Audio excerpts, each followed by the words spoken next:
Blog Talk Radio.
Well, folks, welcome to one more edition of Politics Done Right here on Coffee Party Radio. I'm Egberto Willies, your host.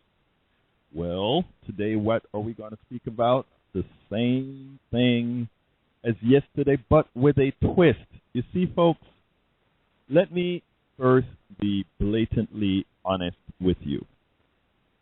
As a black man, as a Latino, as a Caribbean person, as all these things all in one, the last thing I want to talk about is racial issues specific to these types of incidences because, again, my themes are always middle-class-centric policies that move us all forward.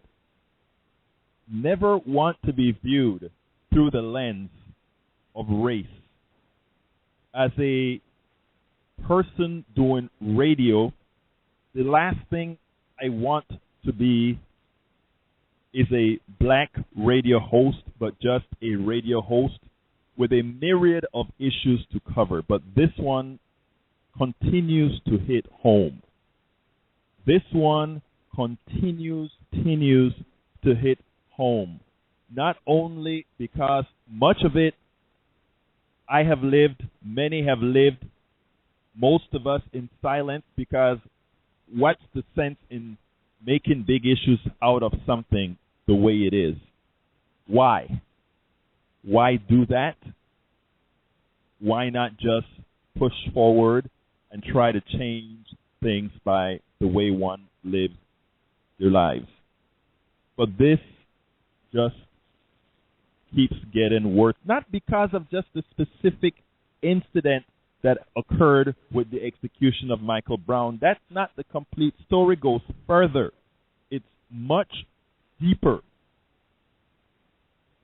Much deeper. And what that did is simply removed, you have the standard cliche that one uses all the time. Oh, you removed the scab. I'm not talking about the removal of scabs. I'm talking about the continuous cutting that creates more scabs.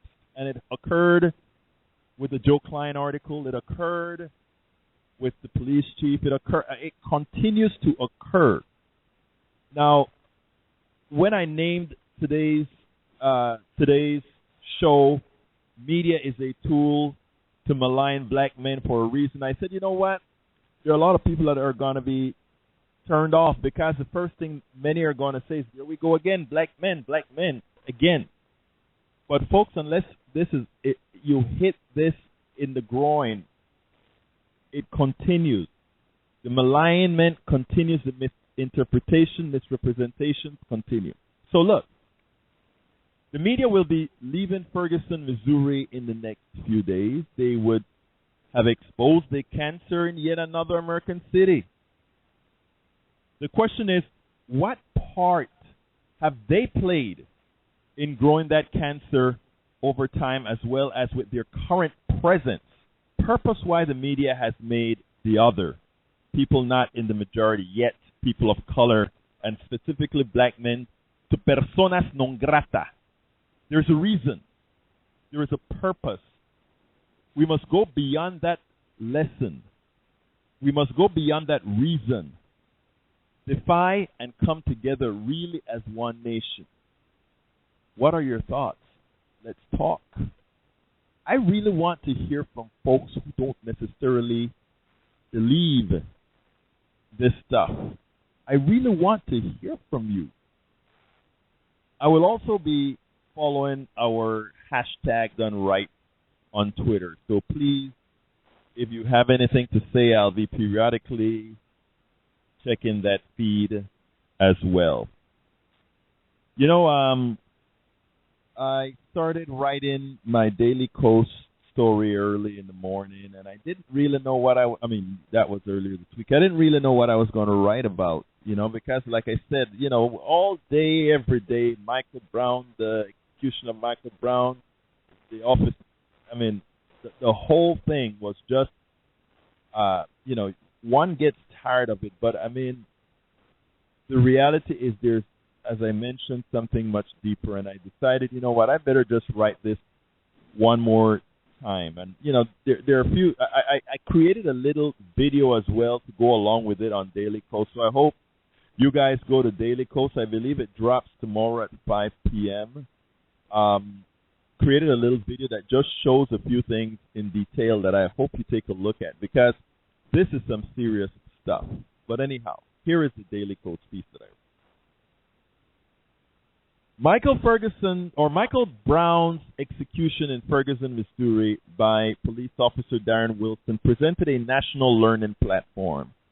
The facts are rather simple. Two young black men were walking in the street and were approached by a cop. An altercation occurred, and unarmed Michael Brown ran away. Officer Darren Wilson pursued him, pumped at least 6 bullets into Michael Brown, including 2 in the head. Those are all facts. Who was the violent person here showing a propensity to kill indiscriminately? Because of their lived experience, most black and brown people were not shocked by this occurrence at all. The empathy and reality-based understanding of many white people were not shocked by this occurrence either. Sadly, that empathy, and I'll come to the callers in a bit, that empathy and reality-based understanding seem to only occur in 37% of white people. And that I have the statistics that were taken after the incident and how the poll was done. One must ask the simple question, why? Most human beings are good people. Most human beings want to be fair. Most importantly, most human beings want to survive, and they want to survive in comfort and security.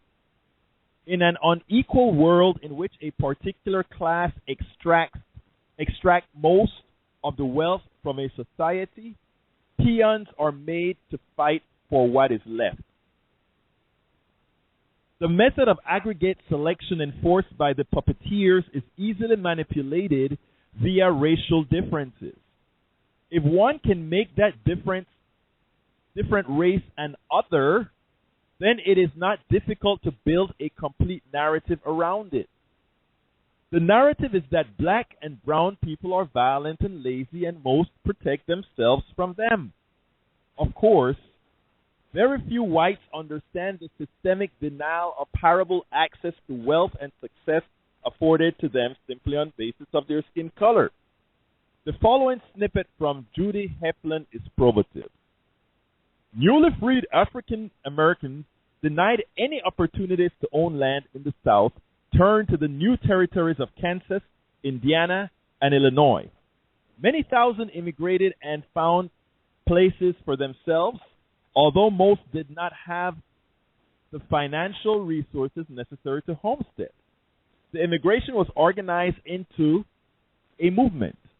At its peak, 98,000 African Americans were planning to immigrate. Faced with the loss of their workforce, The southern planters moved to prevent the exodus. They used a combination of murder, threat, harassment, and denial of passage. On the other end, whites prevented the black immigrants from landing or drove them out of town. Southern whites and other white immigrants moving into the territories were not bothered, demonstrating that it was not a lack of land that prompted the hostility to black settlers, but an aversion to living among black settlers as equals. The right of homesteading was to remain a white privilege enforced through white violence. Northern commercial interests also wanted to retain black labor for the South. This was written by Judy Heflin, and it's a good piece one should read. I have the link to her whole piece. Why is this mentioned in a piece about media misrepresentation about black men? The answer is simple. First, it is important to understand the genesis of conditions. Where did it start? How did it begin? Why are we in these conditions? Why are people conditioned a certain way? Secondly, it is important to note that in most of the discourse, these realities are rarely covered in the media. The response to this horrific event, as CNN Candy Crowley put it, is a placebo conversation. It makes one feel good that the issue is being addressed. Jesse Williams correctly puts the onus on the media for their coverage of black and brown people in a less than manner. It makes their treatment antiseptic in nature. How is it that a dead black kid's body left on the street in the hot sun for hours is not a huge story of desecration to another human being? What is left out of the discussion is that consciously or unconsciously, the media has been an effective tool. It's used to demonize others, and specifically black and brown men, and serves an important purpose in our society, to prevent harmonious integration of all people. Darren Wilson is just a hateful, scared pawn in the game. As my friend, Minister Charlotte Vaughn Coyle puts it, when fear and prejudice is given a gun, it's not just our children who are in danger. It's all of us. But when this kind of fear is given both a gun and a badge, then yes, it is high time for prophetic challenge and peaceful protest. And so,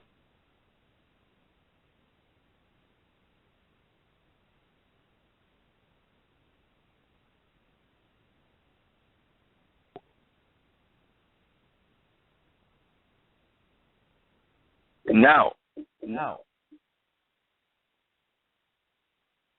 And so, in the meantime, watch and wait for the vision to become reality. Things continue to be painful, messy, and chaotic. I repeated that because apparently we had some signal issue. Maybe, just maybe, one reason why is because the oil and water of fear and hope continue to keep us fragmented, both within our society and within each of us. Maybe because we are all at the same time good and bad, light and dark, hopeful and fearful. That's what Minister Coyle said. So folks, remember, it is the emulsification of oil and water that is feared most by those in power because they require our division to retain that undeserved. The media is but one of their tools, but a most effective one. Calls in a minute, but I needed to say one other thing before I went to them. Melissa Harris Perry had a great piece out today, a hurtful piece because it came from Joe Klein. And I just want to read 2 paragraphs from Joe Klein's piece that was titled Beyond a Simple Solution for Ferguson. And I have that on that's a blog post I have at the Coffee Party site. Please read the entire post, not only the post, but Joe Klein's piece. It is very important. At first, this is what Joe Klein said. It seemed a perfect metaphor for 400 years of oppression. A white police officer shoots an unarmed black teenager multiple times. He is shot with his hands up. It is reported at least once in the back. The young man is a gentle giant with no adult criminal record. He seems guilty of nothing more than walking while black, albeit down the middle of the street. But then later on, he said the following. Then more facts emerge. And other eyewitness allegedly describe a more aggressive Michael Brown, more like the fellow in the video. An autopsy requested by Brown's parents shows 6 bullet wounds. The kill shot is into the top of the victim's head, which raises another possibility that the officer, Darren Wilson, fired in defense. Wow. So that I said earlier on, it is evident that Ferguson Police Chief Thomas Jackson knew exactly what he was doing by releasing an unrelated shoplifting incident by Michael Brown. It was the segue that would be used to dehumanize Michael Brown as cause was given for his execution. In other words, he had it coming. Joe Klein is not relying on new emerging facts. He is relying on a reinterpretation of facts. Melissa Harris Perry provides the perfect deconstruction of his poorly written and researched piece. So, folks, take a look at that. That blog is rather important. And I come to my dear friend, John. Talk to me, my friend. Yeah, good afternoon, Egberto. I certainly agree with you, about the history of racism in this country that continues to this day. And I also agree with what Jesse Williams was talking about when he's talking about media choices.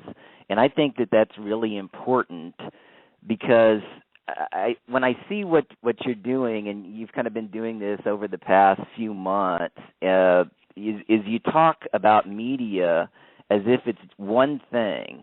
And in this age where anybody with a Twitter account and a cell phone is essentially a member of the media. And you saw Antonio French on the ground in Ferguson, how effective he was from the very beginning, and he's been really, really great. And so we get his perspective. But I mean, the problem when you don't get specific, and what I like your post because in your blog post you get very specific. You're talking about Melissa Harris Perry, and she's talking about very specific things. You're talking about Lawrence O'Donnell when he's criticizing the New York Times, and that's very specific.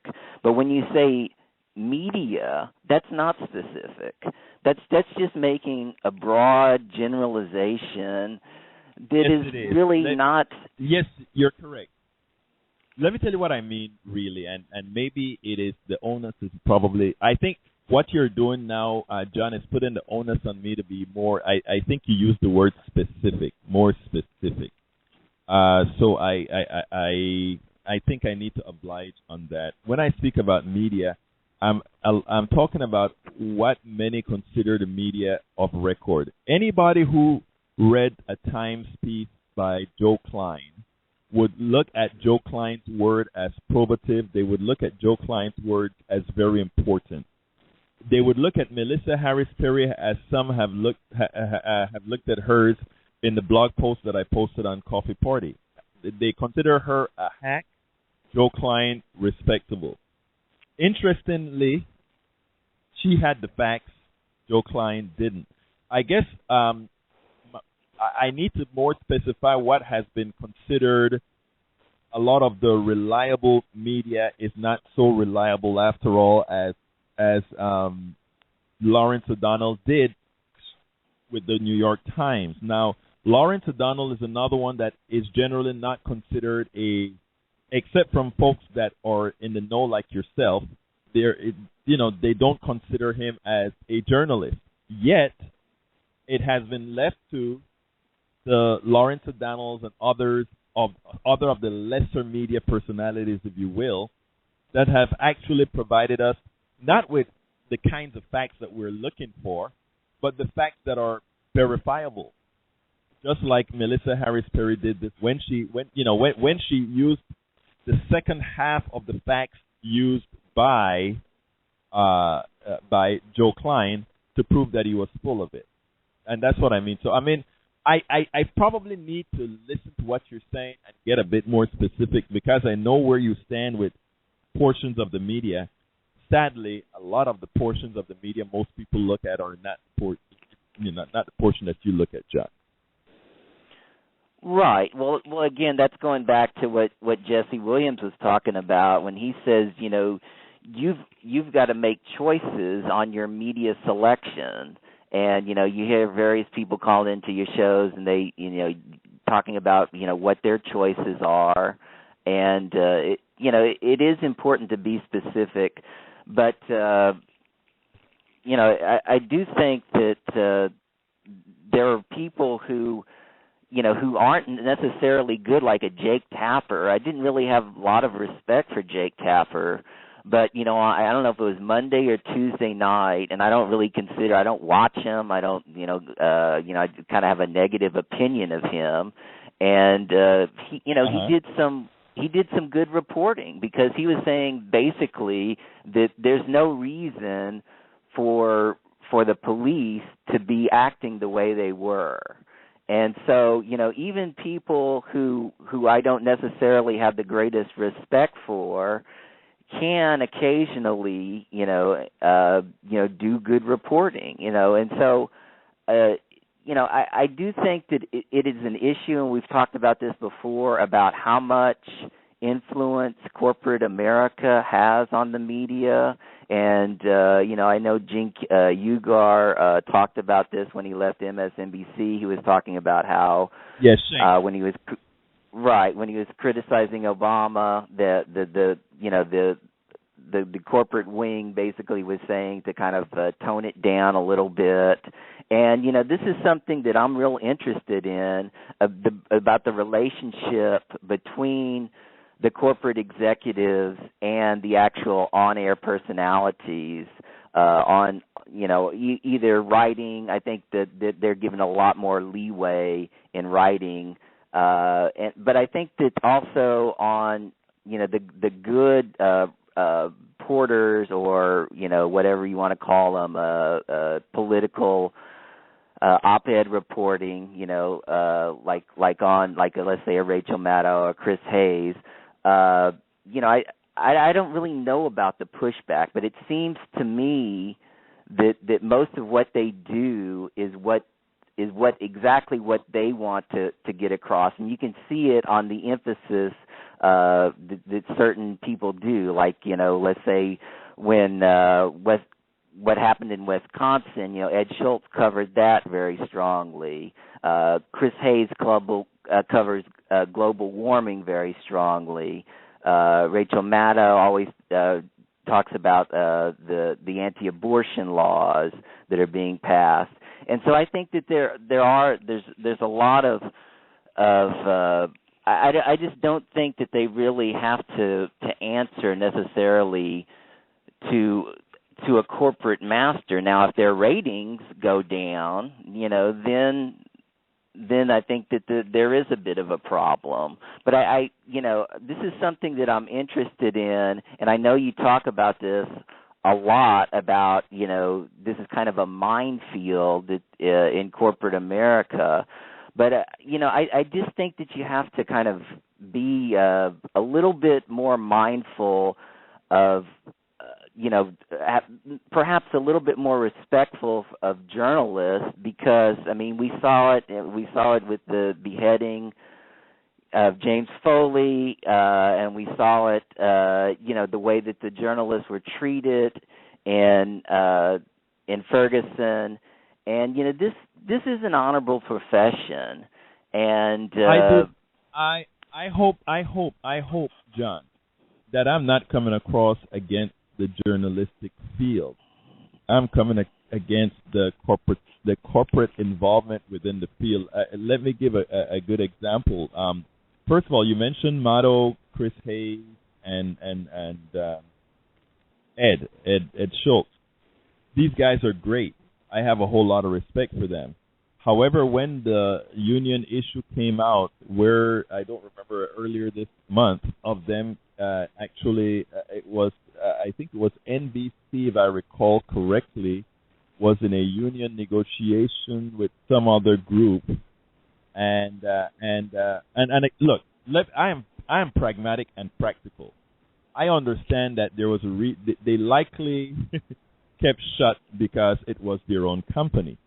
But that is where I'm saying, you need some sort of a wall, because here you have Ed Schultz that is very big on unions, but when it came to the union looking for betterment for, I don't remember who specifically working for NBC, they were fighting for, they were all mum, So, I mean, there's a lot of that. Then if you take a look at how they report as well, I think what they're very, and, you have to, they don't have a choice, right? I mean, this is not a personal, a personal thing against any one of these guys, because I do feel deep within that in fact, Chris Hayes, I am amazed at how good Chris Hayes has covered this issue in this very racialized issue in Ferguson. He did a stupendous job. I mean, nobody could have asked any better of a reporter like what Chris Hayes, how Chris Hayes performed on all sides.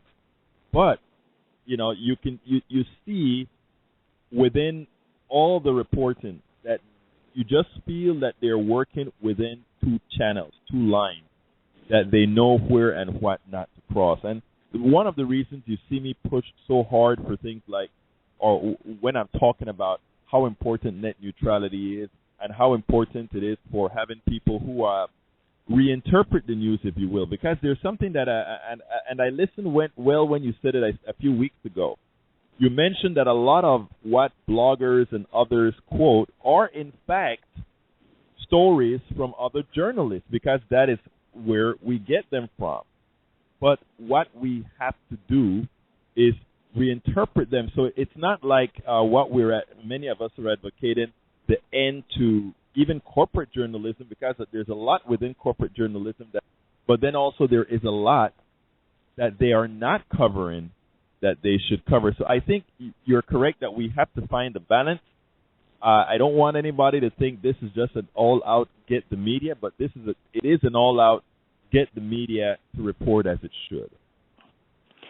Well, I mean, since racism has been so prevalent in our history and continues to be that way, I mean, why wouldn't the media, certain outlets of the media rather, be racist? I mean, if you can go on, you spend a whole hour just talking about the comments on Fox News that are racist. I mean, they've just been come out one after the other, and I mean, it was a good point. I mean, the Joe Klein piece that you put up earlier in the day that I did have an opportunity to see was excellent, and so. I definitely see your point, and it is good to call out the racism that definitely exists. But, and I hope somehow that white people can understand that this is an issue that should be talked about, because they don't even think it should be talked about. And, I mean, how are we going to make progress? Well, John, it is white people like you that have to do the talking. Yeah, I mean, I hear you. And, I just wish that as far as the journalist, what Jesse Williams was talking about, if you look at all the problems that came up, I mean, first with the actual killing, then you had the way that they didn't take him, they let his body lay on the ground for whatever, 3 to 4 hours. Right. And then he didn't file a police report. And then from the very beginning, you heard the chief of police giving basically Darren Wilson's side promoting his side, because he wasn't there to do it. And then, you have all the other things about the whatever the thing that happened, the insignificant thing that happened with the cigarillos, and also the insignificant thing about having marijuana in a system. And all of these things are insignificant, but hopefully there will be a trial, and all of those things were definitely going to be brought up in the trial. And so it's just a matter of they want to taint what's going on. So reporters did bring these things. They did bring these things up, but what can you do when you have a chief of police that is so racist? And where's the city council? Where's the mayor's office? One of the greatest things. But then look at what I was mentioning, John. I'm gonna let you continue, but I want to pick up 313 real quickly. That's been waiting for a while. But before I do that, it is amazing because the police chief. If you read the blog I just wrote, the police chief knew exactly what he was doing because Joe Klein picked up exactly what needed to be picked up out of the story that had its genesis with the police chief's release of that video. It's just amazing how it always plays out the same, But stay with me, John. 313, who do I have the honor of speaking with? Hi, Roberto. This is Mike up in Lansing. Hey, Michigan. Talk to me, Michael. How you doing, my friend? Yeah, I've been watching the coverage, of this for, ever since it, evolved. Actually, before it evolved. What happened in Ferguson was a culmination of things. That if we just looked at the last recent years, that this was about ready to explode. And this is not the end. A lot of the media have now, marched on to different things, but this isn't over. This isn't over, and it is going to continue. Now, I have myself. I got rid of cable TV, and it was soon after I heard an interview on CNN with Ted Turner, the founder of CNN, who said that basically he was extremely disappointed into what CNN had turned into. He put it very politely, but he was, he was very firm on his words. Now, when I talk to people on the web, I can almost kind of guess what their sources of information are, and without going into it. As a matter of fact, during web conversations, I've been accused of being a reverse racist for whatever that means. Okay, and so in trying to interpret the news, basically my sources are NPR, PBS, BBC, Al Jazeera, RT, the German. I get all of their views on what's going on, and I put them together, and I cross-check whatever I hear. I never take what I see as being gospel. Never. I don't care who it comes from. And that is important. And excuse me? That is very important. Right, and it is. And people have to, dig down. Now, I see, like, your blog show up, on Google Plus, a complete list. And I could spend virtually all day going around and researching this, researching what's going on and reading everything. And believe me, I try to read as much as I possibly can, and about what people's take is on things. First off, the media is rarely accurate at the moment of a crisis, and I can tell you that from being in the military and about knowing about something that went on and seeing the reporting about it being inaccurate, and that bugs the heck out of me when it's inaccurate. It really does. It bugs the heck, and that's why people have to cross-check their information. If their sole source of news is Fox News, then they're not getting a well-rounded picture of what's going on. I mean, we've got a problem in this country. We've got a very big problem in this country, and it's not going to stop at Ferguson.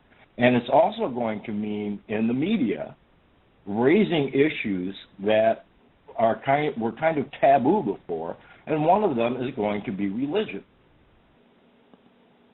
Right. Do you agree with that? Absolutely. And so there's going to be issues, and one of the issues we're going to have to say is that there are people out there that say that they are not racist that are racist, and even though they claim not to be, and they claim that their comments are not racist, they are racist. They are biased, and let me tell you something. That is point one, Michael. Let me tell you something. Oh, did you have another point you want to say? Because I don't want to interrupt you in the middle. Well, my second point is that before in this country, it was illegal. I mean, you could not legally own two newspapers in the same city. One person couldn't, or one corporation, and it covered the markets, and it was the same thing with radio. You couldn't own a newspaper and a TV station. And have those laws or rules have been tossed out by lobbying efforts again, with the FCC, and so now you've got complete control by certain corporations. Clear Channel is a good example of that, and right. And so for me, I have to worry about their influence on the radio station. Years ago, when the Gulf War first started, it was ABC was going to run on Nightline. I think it was all of the names of the killed so far in Iraq and Afghanistan, and there were certain stations that would not run that. They wouldn't play it. Absolutely not. Yep, I remember that well, and don't think that didn't have a corporate. You see, the thing about it is that meant giving realism to a war that for all the people in America looked like a video game on TV. I remember watching those bombs fall and saying, don't they realize that there are people being killed or that there are broken bones and dead bodies underneath all those bombs? But, Michael, I need to get to 620. I think it's Jack that's been waiting. Jack, are you ready to speak? Here you go, Jack. We're talking about Ferguson. Okay. Let me tell you this. I actually worked in St. Louis for the Metropolitan Youth Commission of St. Louis and St. Louis County for 2 years, until St. Louis City knocked out the account. In other words, cut out the funds. Anyway, it's the same damn juvenile delinquency problem you have back in 1963 to 1965. That's when I was in St. Louis. And we did mention Ferguson Force. But this is what I don't want to really talk about. I mean, well, you just can't rely on the journalists. Now, that's too bad. Now, originally, when I went to college, was a journalism student. That's when I worked for the Roosevelt University Torch in Chicago for a while, and they have disrespect for journalism because it happened to cut the guy's head off in Iraq. Or no, Syria. Yeah, I mean, I don't think that the cutting of the head of they don't have respect. Yeah, James Foley, it's not that wasn't disrespect for journalism. James Foley. James Foley was a darn good journalist, and not only that, a brave journalist. I think that was a disrespect. That has a purpose, and that purpose was to try to edge America into a ground war with these folks, because that's the only way they think they can have some sort of an influence. That guy was a darn good reporter.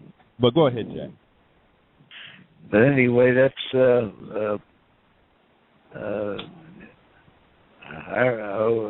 I talk about Ferguson. Okay, now the Darren Johnson should be on trial, but I have my doubts if the what's his name? If they get a trial, you're right. Let me tell you, you get a trial, here, but what the point is, this mayor of Ferguson is a Republican.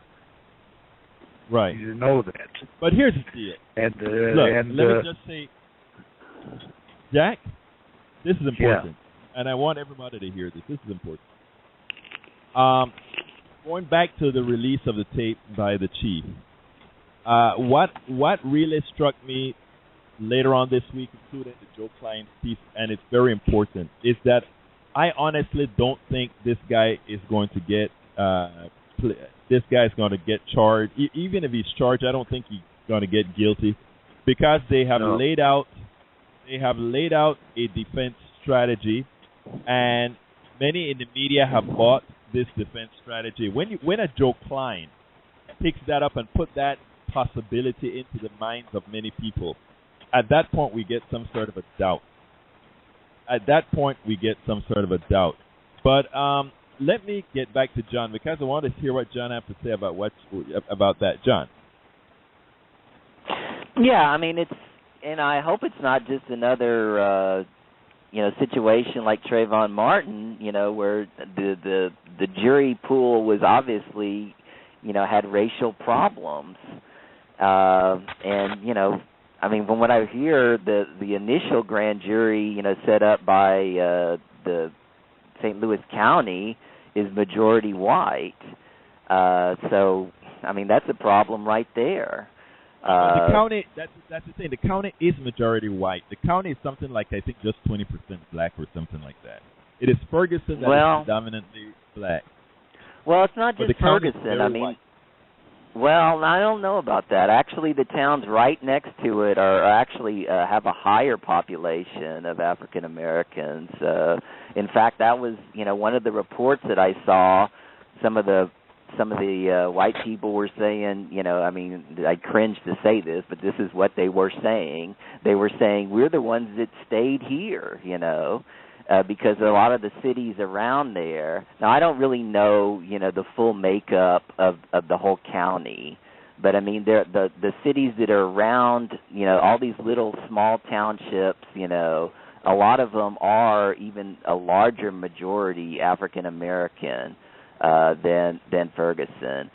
But yeah, I mean, I just hope they do get a conviction. It seems fairly obvious to me. I mean, now everybody, despite what went on, I mean, we can't. I mean, Mr. What is it? Is it Darren? What's his name? Wilson, right? Is that Darren his last Wilson. name? Wilson. Yeah, I mean, he should get a legitimate trial. I mean, we shouldn't just string him up. I mean, he gets a defense, but is he going to get a fair defense? I mean, I don't know. I mean, the conviction rate, I think the fact that he's going to, whether or not he's going to get convicted, a lot of it just depends on the racism of the white jurors. I mean, we've seen it time and time again, where white people to where, trials that I've seen that should be convicted aren't. And so, I hope he gets justice. Take a look at it. It is just amazing to me because, it's the change of the conversation. And for those who are just listening in, folks, I want to just say one thing. I want to ask every one of the people listening to this, when did you ever see a body lie in the ground a dead body lie on the ground for 5 hours, and when it's picked up, it's thrown into an unmarked SUV and not I forgot what you call the cars that move dead bodies. I forgot the name. But anyhow, ambulance. How many times have you ambulance? Yeah. How many times have you seen an occurrence like that? Just think about it. And again, I don't want to. And by the way, it is 68% white, St. Louis County. So I mean, the county itself. It's not the city. I'm not talking about the city of St. Louis or the different municipalities, but the county in general, where most of the people live. It's actually 75%. I mean, 68% white. But I mean, interesting enough. I mean, I don't think that should even really be an issue if we simply look at what has occurred. And I think most of those people, in fact, would have looked at what did occur. What I think they did with the media again is get the Joe Kleins of the world, people with good reputation, perceived, to come out and make the statements that they've made, which makes it plausible for an acquittal. I mean, it makes it plausible then. And not only plausible, but then you can always refer to, well, Joe Klein has a point. I don't think he does, or I know he does not. But many will look at that as the cop-out necessary not to convict this guy. I don't see it not happening. Now, Michael, your thoughts? Yeah, the whole thing with watching Michael Brown on the ground and then not being taken away in an official vehicle, but being taken away in a police car. I mean, his body being taken away in a police car, which is completely out of protocol, raises my suspicions. All I've heard, what I've heard from the actual witnesses there, conflict with what the police are saying, what took place. And what other news outlets are saying is that other witnesses. Now, they won't name those other witnesses, but they claim that there are other witnesses. And so, this whole thing, all the facts I can't really get my hands on because there are so many different views. But I have to take the witnesses, the actual witnesses' versions of things to, as being what happened. And until I hear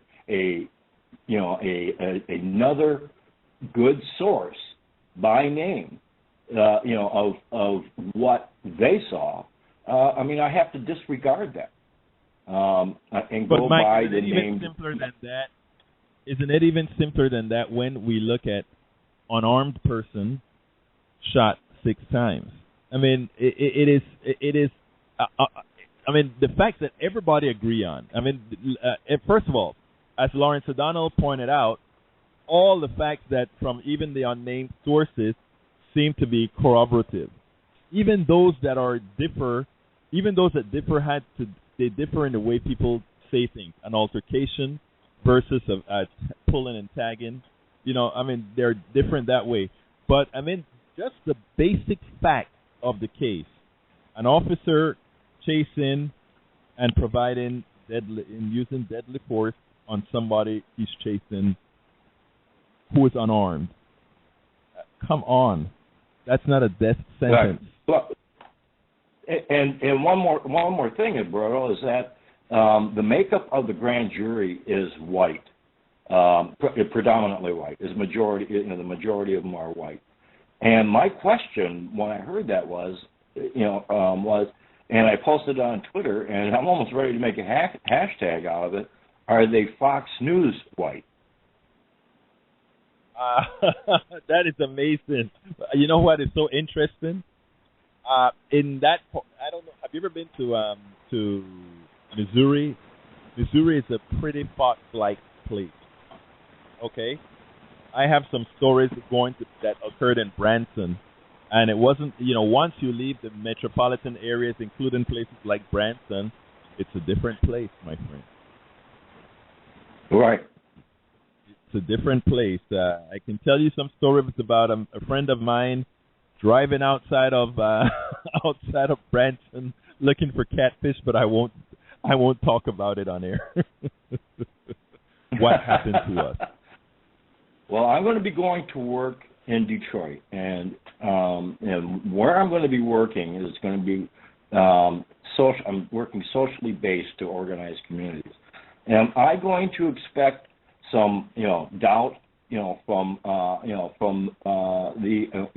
black citizens of Detroit because of my presence? Yeah, and you know what? I deserve it. And I deserve it because of what has happened in the past. And I mean, you can go back pre-Civil War, way back, and this is all a buildup of what has happened. And I also made a comment that anybody that uses the Confederate flag and puts it up is in complete conflict with the Stars and Stripes. They are not compatible. Absolutely. I mean, you can't say that you're supporting the war against the nation and somehow being a patriotic stance. It's not a patriotic stance. It's a rebellious stance. I mean, it's amazing how people selectively look at things. But that said, the subject at hand, one of the things that and there's one person who wrote in the newsroom that they didn't like my title when I said media is a tool used to malign black men for a reason. And one of the things when I said a reason, it was I wanted to come out and say what my reason, what I think the reason is, and then I'd love to hear what John and both yourselves said. It is when I mentioned in that article that you have to demonize the other, and if you make that big black guy something to be feared, then you're creating the conflict that people are worried about. And if they're worried about that particular conflict, there are a lot of other things that takes away the worry from. It takes away the worry that we're all in the same boat together. It takes away the worry that there are those small amount of people at the top that are actually the ones that are extracting all the wealth that makes those at the bottom fight with each other for the crumbs. It takes away the reality that our economic system is really reaching the end of its usefulness, and that's a whole other subject. But it's a true thing that can be mathematically proven that we are near the end of the survivability of what we have as an economic system. So there are a whole lot of things that you don't look at when you're looking at frivolities like why did Mr. Wilson kill that kid? The reality is Mr. Wilson is nothing more than a pawn within the system. All those people that are hateful, all those people that are racist on all sides, they're nothing but pawns in the system. They're fulfilling the purpose. And that's a reason. That is the purpose that I'm talking about. If folks are able to keep us at each other's throats, and that's why when I talk about the white, black, Hispanic, or all these issues, I really want to talk from not a point of view like, oh, this is what white people did or this is what black folks did. It's like, don't be blinded by that crap. The reality is we're all in the same boat together. We are all in this boat together, and it's not us that we need to fear. It's those folks that at the top that are looking down at us, that are the puppeteers. They're the ones that are pulling the string. Because when you all take a look at it, there's no difference between the middle of the ghetto and Appalachia. But still yet you don't see the differences on TV. You don't see that on TV because that if folks saw the same hurt that the folks in the middle of the ghetto are having in Appalachia, somehow it would have meaning. So you won't see that as you would otherwise. It is amazing, and that's when I talk about with a reason, and when I talk about what's being hidden and what's not being covered, that's what I mean. So anyhow, I want to close out with a few more comments from Michael, then Jack, then John. I think everybody, black, white, Muslim, whatever, has to do a self-check every day on what they think. And that's all I have to say about that.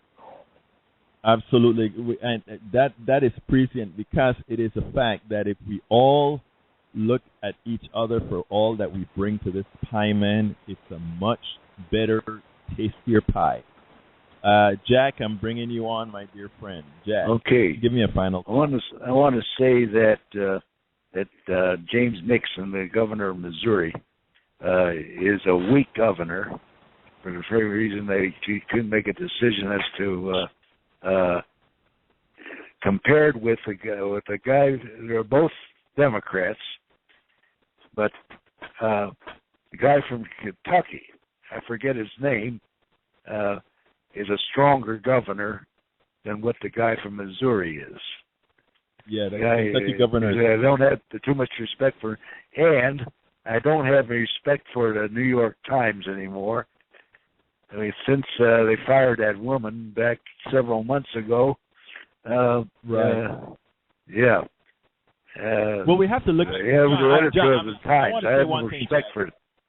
Jack, I want to say one thing. We can't really say we don't have respect for I wouldn't say I don't have respect for the Times, because the Times is comprised of many journalists, and I must say that I read Krugman. I love Krugman, and he's always on point. I have yet to see him not being on point. But Jack, thank you for calling, and John, I'm having you close it out for me, John.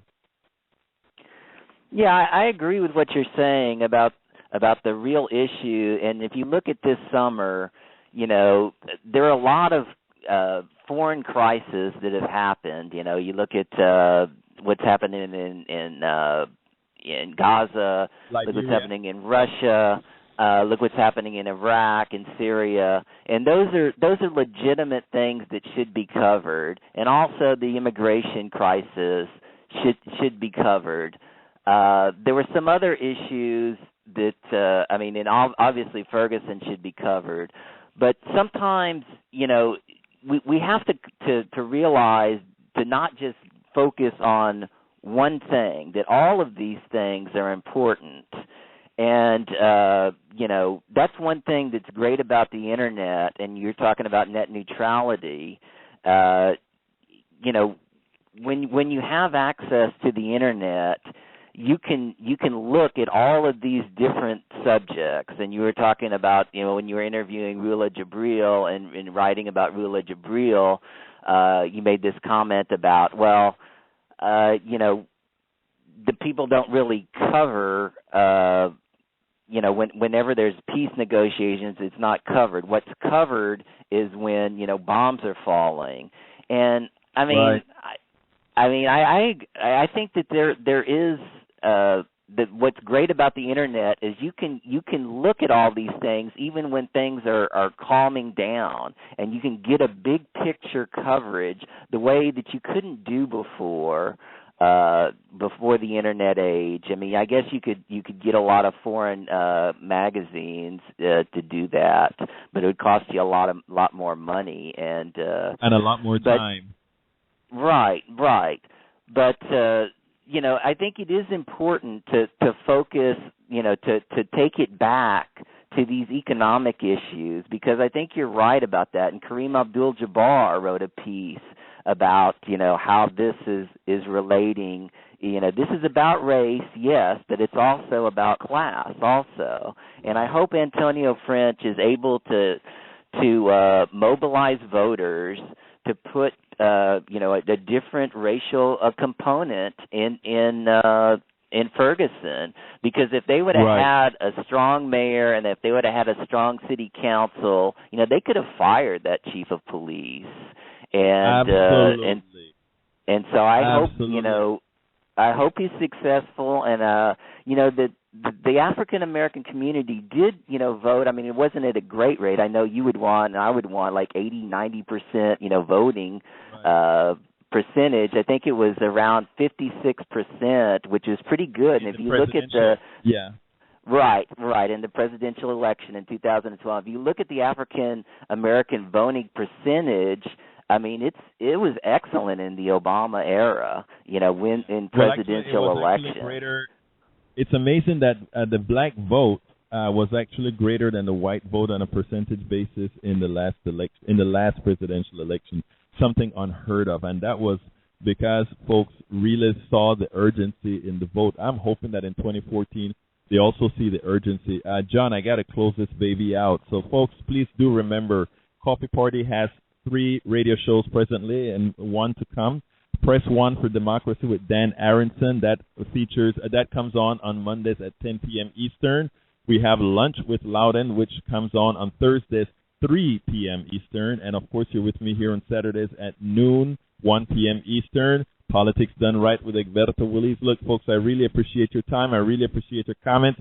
I appreciate comments that you send me by emails. For those of you who really don't want to talk on the radio, I hope more of you would, because several of you are on presently.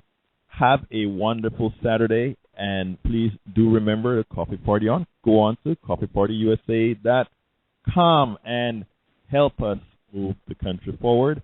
Have a wonderful rest of the weekend. Bye-bye.